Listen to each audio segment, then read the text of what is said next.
Walking is not exercise. Before starting the video, subscribe to the channel and press the bell to be notified of the next videos. Walking is just not enough, according to a new review of the evidence from Public Health England, which reveals a major disconnect between the exercise people need and what they actually do. Those who thought 10,000 steps a day or a brisk daily trudge from a further bus stop meant they were doing enough to stay fit and healthy have got it wrong.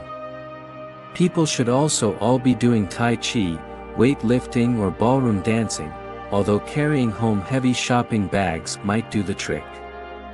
Aerobic exercise, such as walking or gardening, is good for the heart and improves the circulation.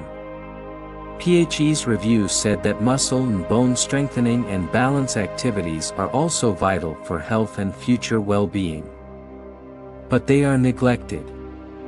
In older adults, poor muscle strength increased the risk of a fall by 76%, PHE said.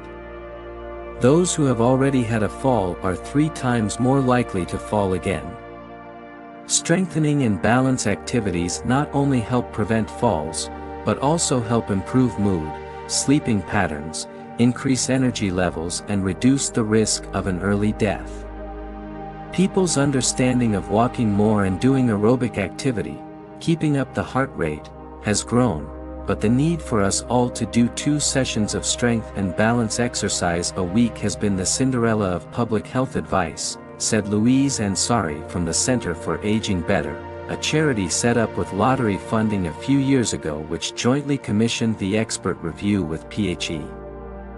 According to the Health Survey for England in 2016, 66% of men and 58% of women met the aerobic guideline, 150 minutes of moderate or 75 minutes of vigorous activity per week.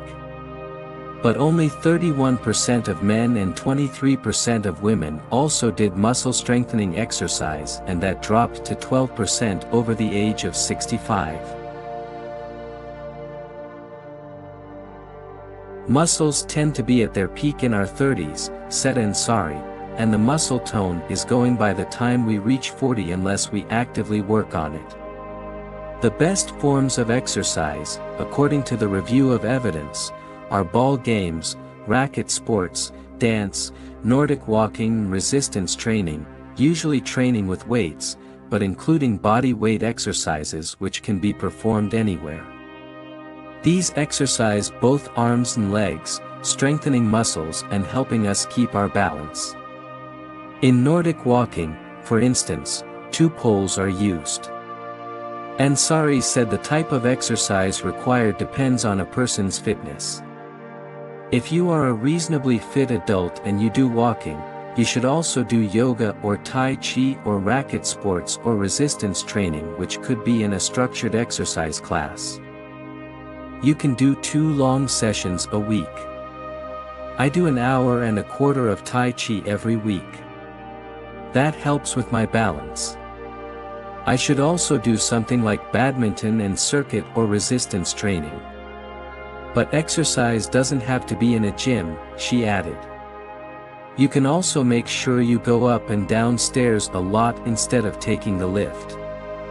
That is resistance training. Your body is providing the resistance. You don't have to go to the gym. As long as you are feeling the ache in your muscles. Dance of all sorts is good for muscles and balance, from folk to salsa to ballroom. If you don't feel you can go to a full-on dance class because you are a bit frail, standing on one leg for 30 seconds a day or Tai Chi are very good. The advice is not just for the elderly.